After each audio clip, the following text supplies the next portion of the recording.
Have you ever noticed that no matter where you go, you somehow end up playing the same role in people's lives? Maybe you're like the caregiver or the hero or the joker or something like that. Absolutely. Yeah. So, what if that's not random though?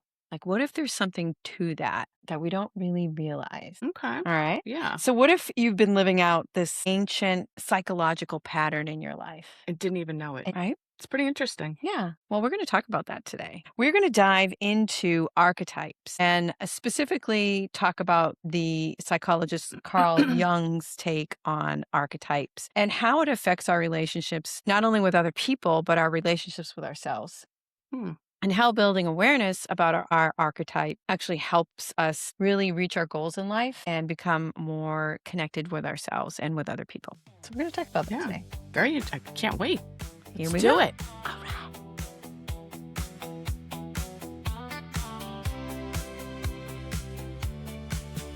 Hot flash, cold drink, where my keys go. Laugh it off, baby, that's how we roll. Little more wisdom, little less sleep. But we got secrets we're not gonna keep. Laugh, flow, flow, don't you know we're still the stars of our own damn show? Laugh, flow, flow, say it loud. Let life All right. make All it right. So I'm going to read a lot from my iPad because this is a lot of information. It's Hmm. pretty dense and it's super, super interesting. So, archetype is not a box, it's more like a mirror into really the deep down part of who you are as a person. And you might not even realize it yet. Hmm. You might be doing things that you can't even like identify yourself. Like, why do I get triggered sometimes by Hmm. certain things? Why do I react that way by certain things? Well, there could be a reason for that, Okay. and we're going to dive into I that. can't wait. Mhm. Let's do it. So, all right. So, Carl Jung, Hmm. this psychologist, he defined archetypes as universal. Okay, these are inherited patterns of the human mind that shape the way people experience life, relationships, emotions, Hmm. and meaning. Okay. Hmm. He believed that we are not just random personalities, we're living out ancient human patterns that Hmm. have existed for thousands of years. And his view of archetypes are not just learned from culture, but they're part of what he called the collective unconscious. So all of us are kind of feeding into this collective Wow. unconscious that helps bring about these archetypes. Yep. And it doesn't matter where or when these societies came about, you see these same traits over and over and over Hmm. again. And you see them in things like movies where there's always a hero and always a bad guy, right? Or always the mother, the nurturer, Oh, and that sort of right. thing. Yep. So Everyone has a role yeah, almost. exactly. A role in a movie, and a lot of people think like we're kind of living out this one big movie, Yeah. Yeah. I was just right? going to say that. I was going to say, movies are like that, but our life is really kind of a movie too. It is. Yeah. Exactly. Yeah. So what role do we play in that movie? So think of it like this. We're born with a certain psychological blueprint Hmm. that's already inside of us. So Hmm. just like humans are born with instincts for survival, Jung believed that we're also born with instinctive symbolic patterns like the mother, the hero, the wise elder, the trickster, the lover, the shadow. We'll talk about that a little bit. Hmm. The protector and the rebel. Hmm. And these patterns actually appeared over and over in time, and they'll continue to appear over and over in time in myths, religion, dreams, movies, fairy Hmm. tales. Like, think of like Snow White and the Seven Dwarfs or the Three Bears, Yeah. Goldilocks and the Three Bears. Even something as simple as that has, those Huh. hero traits and the jokester trait and all that sort of thing. So That's interesting. Yeah. for Jung, archetypes were not personalities themselves, but deep psychic energies or templates that influence personality and behavior. So, for example, the mother archetype is not your literal mother. Hmm. It's this universal psychological pattern that's associated with Yep. nurturing, Nurturing. I was going to say that. protection, Hmm. comfort, Hmm. that sort of thing, unconditional care. The hero archetype represents courage, overcoming obstacles, sacrifice, transformation. And what's interesting, he talks about the shadow archetype represents the hidden or rejected parts of ourselves, Hmm. the qualities we deny, suppress, or fear. Okay. And he believed that archetypes strongly influence attraction, fears, dreams, identity, Mm-hmm. emotional reactions, even life choices, spirituality, and relationships. So all that has to do with like where we are today and where we're going as a human. Hmm. So think about like your own relationships where where you might fall in as being, are you a mother? Are you the hero? Are you the jester? Are you the Right. But I think it's different in different situations and with different people that you're with, different groups. Yeah, we can wear so many different masks Mm-hmm. as he put it. Yeah. Yeah, for sure. And you're right. It depends on what Mm. group we're in and Right. how we react to it. Yep. So, one of his most important ideas was this: people suffer when they're disconnected with that part of themselves. You know, that longing, like, I don't know what I should be or who I Mm-hmm. am, and not knowing that understanding of who we are as ourselves. So, that disconnect. And that's why Jung believed that self awareness mattered really deeply. It's really important to have that self Mm-hmm. awareness. His work focused on something he called individualization Hmm. and the lifelong process of integrating all parts of the self into a more whole, authentic person. And who doesn't want to be Authentic. authentic? Because that's when you feel at peace. You do. You do. Yeah. Because think about it, like when you're trying to fit in all the time, Mm. it's like you It's feel, exhausting. it is. You Yeah. feel so disconnected with Mm-hmm. everything. And I think it's because of things that happen in our life, right? Yeah. Whether it's trauma, Hmm. whether well, trauma is huge. Yes. Um, How we were that's brought up. Yeah. yeah. All those things that shaped us Mm-hmm. when we were young to be who we are today. Right. But Which I don't know, like you saying this, I mhm, feel like we go through our life mhm. um trying to find that authentic part of us. Yeah. But I think as we get older and we kind of our kids are grown and Yep. they're off doing their thing, we can kind of try to come back to ourselves and try to find that. I think you're right. I think our because we've have the wisdom now from life Yep. experiences that we're more open to it, Right. for sure. Yeah. Yeah. And we are more open to allowing that true self to come through Because instead we of don't being a care. follower. Right. Yeah. Because we don't care what other people think That's anymore. right. So we want to come into our own and be Mhm. happy and healthy and at peace. And Yep. yeah, That's exactly right. So, yes. With that being said, all right. So it helps us understand ourselves. So when you know your dominant archetype, and believe me, we're parts of many of these, yeah. okay? You start to understand why the way you react the way you do. Hmm. Some people might lead with nurturing, some people might lead with independence, some Mm, people lead with control, creativity, wisdom, whatever, sensuality, humor, rebellion. right. Knowing your archetype helps you to see your default emotional setting, like what you default to without even realizing you're defaulting to it. Mm-hmm. So, we're going to do a little quiz. You ready? All right. Let's Okay. do it. All right. So, I want you guys to follow along as well. So, think about this in a group setting. Mm-hmm. Mm-hmm. Okay. Yep. You usually A, make sure everyone feels included and okay. B, naturally take charge and organize things. C, keep everyone laughing and entertained. D, observe quietly before speaking. Or E, encourage people to loosen up and try something new. I think I'm two of those, though. Which one do you lean more towards? Mm. Yeah, I know. I like to make sure everyone's okay, but Yep. then I like to be silly. You're right.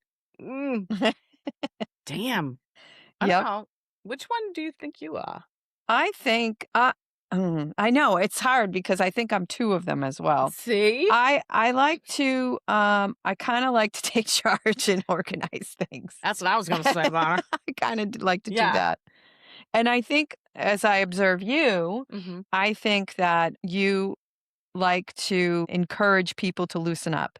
and Yeah. try new things. Like Yes. you're more of like, the person who makes people laugh and stuff. Yeah. And you do that by it helps them loosen up by Mm. you making them laugh. Correct. Yeah. Yeah. So Yep. I would say you're an E, and I would say for me, I'm a B. Okay. Okay. Okay. What bothers you most? A, feeling unappreciated. B, feeling disrespected or ignored. C, feeling trapped or bored. D, feeling misunderstood. Or E, feeling emotionally disconnected. And I like to pick one. You do. Ugh. Yep. Unappreciated, disrespected or ignored, feeling trapped or bored, feeling misunderstood or emotionally disconnected. I don't like being taken advantage of, Okay. but I also the emotional thing too. Yeah. Feeling emotionally disconnected. Yeah, I don't like that. Okay. So that's an E for Okay. you. All right, so I'm gonna E. Okay. I think me is a C, feeling trapped or bored. I don't like that. Yeah, I agree. I agree with that. Absolutely. Okay. All right. Next one. There's only 5. So, friends usually come to you for A, comfort and support, B, advice on what to do, C, fun, energy, and a good time, D, deep conversation and insight, or E, motivation to take risks or make changes. Again, I feel like people come to me to have a good time, Mm-hmm. but I also feel like people come to me when, they need to talk and Yeah. because I can talk So would that be through. comfort and support? Yeah. Yeah. Yeah. So you'd be an A and a C. Yeah. Yeah. Yeah. And what are the other ones? Advice on what to do, deep conversation and insight, motivation to take risks or make changes. That's all right there. Yeah. Yeah. Okay. Yeah. All right. When life gets stressful, you tend to A, take care of everyone else first, B, try to control the situation, C, joke around and avoid seriousness, D, withdraw and think things through, or E, want to escape, reinvent yourself, or start over. Oh, man. This is harder than I thought it was going to be. Yeah, these are How tough. you guys doing? You keeping track? Can you say them again, please? Yep. A, take care of everyone else first. B, try to control the situation. C, joke around or avoid seriousness. D, withdraw and think things through. Or E, want to escape, reinvent yourself, or start over. This is when life gets stressful. Probably I want to make sure everyone's okay. Okay. I think. So you're an A. I think. Okay. What are you? I think I try to control the situation. That's true too. All right. Okay. Deep down, last one. Deep down, what you crave most is A, love and connection, B, respect and recognition, C, freedom and excitement, D, wisdom and understanding, or E, passion and transformation. I think I'm A. Love and connection. Yeah. Okay. For me, I think it's I think it's freedom and excitement, but it could be respect and recognition too. I like that as well. So, all right. So here are the answer keys. Okay? So if your answers were mostly A, you're the caregiver, you're nurturing, you're loyal, you're empathetic, and deeply connected to others. You likely put people before yourself and feel fulfilled when helping others feel safe and supported. The shadow side of that, though, is overgiving, burnout, losing yourself and other people's needs. So those are the risks that person has. I agree with that. Yep. Definitely. If you're B, if you had mostly Bs, you're the queen, the ruler. You're strong, capable, protective, and naturally authoritative. You value respect, stability, leadership, competence. The shadow side is control, perfectionism, difficulty being vulnerable. I see myself in a lot of that. If you're mostly C, that's the jester. You bring humor, energy, lightness, and joy wherever you go. You likely use laughter to connect with people and survive difficult moments, but the shadow side is avoiding emotional depth and hiding pain behind humor. I think that might be me too. Again, we're combos of these. If you're mostly D, that's the sage. You're thoughtful, introspective, observant, and wisdom seeking. You value truth, understanding, and meaningful conversations. That's you too. And the shadow side is overthinking, emotional detachment, and analysis paralysis. Hmm. And mostly E's is the explorer and the rebel. You crave freedom, growth, reinvention, excitement, and authenticity. You resist feeling boxed in and are often drawn toward change and transformation. That's definitely you. And the shadow side is restlessness, impulsiveness, difficulty staying grounded. Hmm. So those, Interesting. yeah. So those are the different archetypes, and we'll put this on our Facebook page so that you can go ahead and check out the questions again and really kind of get deep with your answers if you we kind of went through those fast. So what do you what did you think about all of those? I think it's very interesting, and I think it's all very true. Yeah.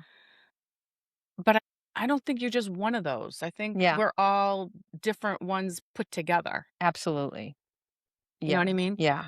Yeah. And we are. We Yeah. 100% are. And depending on the situation, depending on who you're with, Mhm. just like we had talked before, like, where do you remember we were talking like we have different group friends. Yes. Yep. And there was a time when we did a show and you were like, we all have a place in that group, Right. right? Yep. In each group, it's different. It is. Yeah. Like Yeah, it is. I don't know. Do you? Oh my God. It's funny because I have this one woman that I work with, and I she I don't know why she's super nice and everything, but I feel like her personality is so dominating that I Mhm. take a step down. Mhm. I totally take a, and Yeah. she's not mean or anything. Mhm. She's just more of a dominant personality than I am. So I take a step back from that, which Yeah. is not like me really in most situations. Yeah, but that's the way it is though. I Yeah. find that too when if I'm with someone, a group, Yep. and one of them's more dominant, Yeah. just more aggressive, Yeah. I will back down a little too. Right. Right. But if no one is, Yeah. I will step up and be like, okay, let's do this. Let's Right. blah blah blah blah. Right. Yeah. You know? Yeah. It's funny. It's pretty interesting. It is. You guys think about your friends in Mhm. your circles, even family, Yep. right? Where you are in your Yes. family and stuff. Yep. And like really think about where you land in those. In those archetypes? Yeah, I guess. Yeah, absolutely. Yeah. And cuz once you define what your archetype is, then you can start to use it kind of like a superpower. And once you can, not that you want to define people, but once you kind of understand where other people are coming from, you're like, oh, okay, there's the hero or there's the caregiver, and you Mhm. kind of know how to deal with them too. And we're going to talk about how each archetype can become a superpower, but you got to use it correctly. Mhm. Okay. So let's talk about the caregiver. So their strengths again are empathy, emotional intelligence, loyalty, creating safe spaces, building trust. So, how can you use that as your superpower? Caregivers thrive in roles where people feel seen, supported, or guided. They often become incredible teachers, coaches, Mhm. nurses, moms, Mhm. community builders, healers, leaders, people trust emotionally. So, the key is to learn boundaries, though, because they can easily step into a control situation too. Do you think that people can take advantage of that? Oh, Is yeah, that what you're too. saying? Yeah, both, both. Yeah. Yeah, both ways. Yeah. Yeah.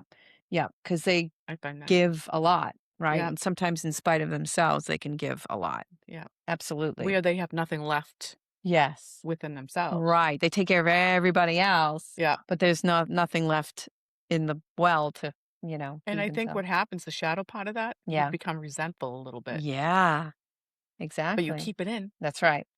Right. Yeah. Yep, exactly. So a healthy caregiver gives from overflow. An unhealthy caregiver gives until resentment builds. So, Oh. absolutely right. Very good. Yeah. Yep. True.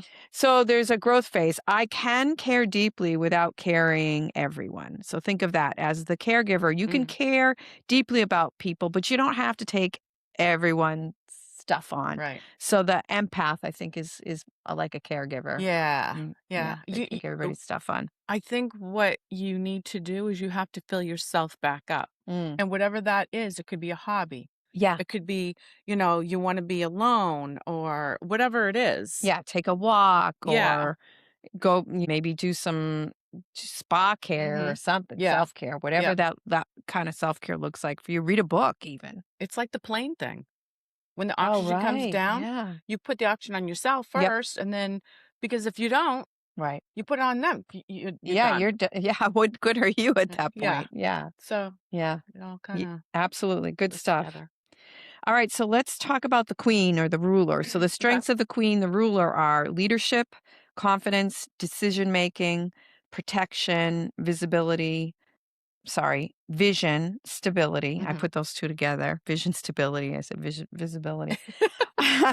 How to use it. So queens excel when building structure, leading teams, organizing chaos, and creating standards. They naturally command respect when balanced.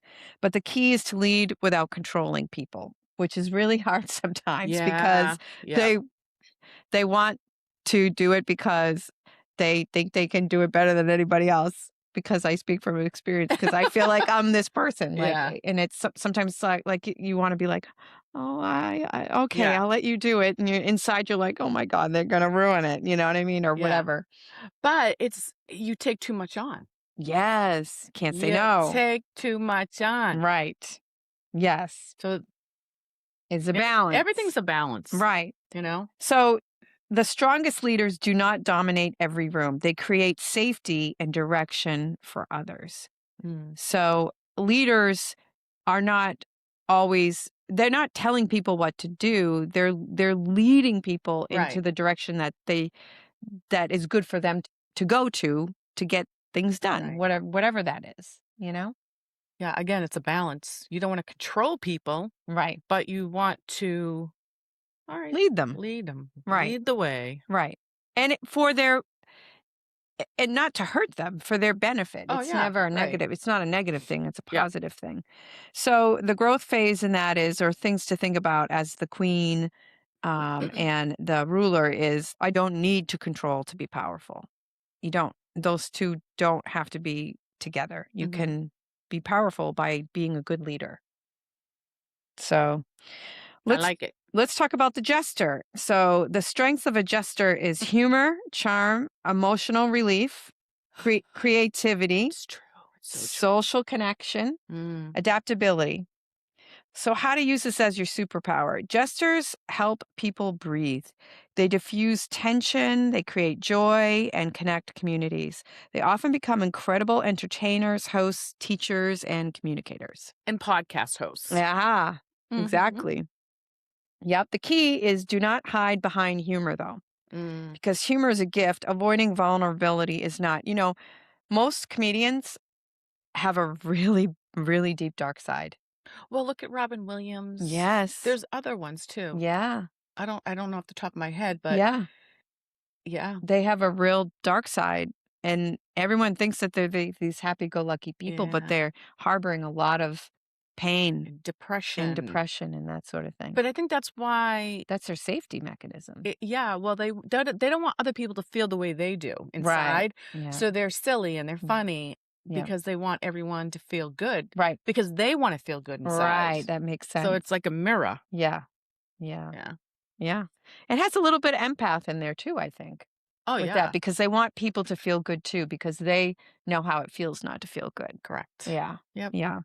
So the growth phase in that, and thing to think about, is my depth matters as much as my wit. So in other words, you've got to be true to yourself and not just put that mask on and hide your pain. You got to deal with your pain. And sometimes I think the jester, sometimes that's the hardest one, because there's so much under that layer that is tough to face. That could be painful to face. It's true. Yeah. Yep. All right. Next one is the sage. So the strengths of the sage is wisdom, insight, observation, pattern recognition, emotional depth, critical thinking. So, how to use it as a superpower. So, sages are incredible researchers, advisors, strategists, counselors, and deep thinkers. That's Jim. Yeah, it is, Jim. Totally. Yeah, and Greg too, I think. Yeah. Yeah, they're so alike. They're so much alike. Yeah, It's weird. it is very Our strange. husbands. Yeah. They help people understand themselves and the world more clearly. These sages make really good leaders too, I think. I can see that Yeah, because they have a lot of wisdom they do. to teach. They lead in a way of education, like Mhm.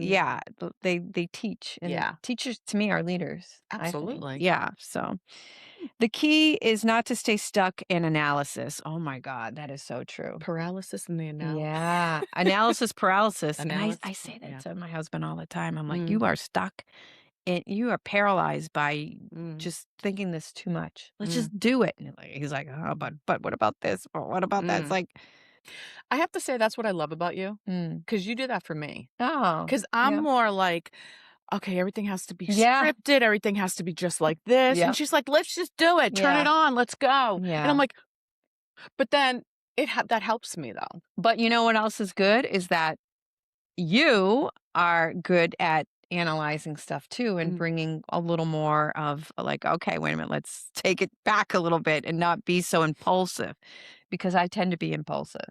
And that impulsivity is not necessarily always a great thing either. So you are more grounded when A it little comes bit to more that. grounded. Yeah. But that's the beauty Yeah. of us. Right. We, you know what I mean? Yeah. That's our balance. Right. Yep. So Yeah. Yep, exactly. If we were both the same, let's say we were both sages, we'd both be stuck at analysis oh paralysis. yeah, we'd be like, We would never hit play or record on this. yeah, it's true. We'd still be here without It's true. having the show. Yeah. All right. So so their growth phase is like, I do not need to be perfect. Certainty before taking action. So in other words, I do not need to be perfect before I take action. Okay? Because there's mistakes that are going to be made and it's okay. Mm.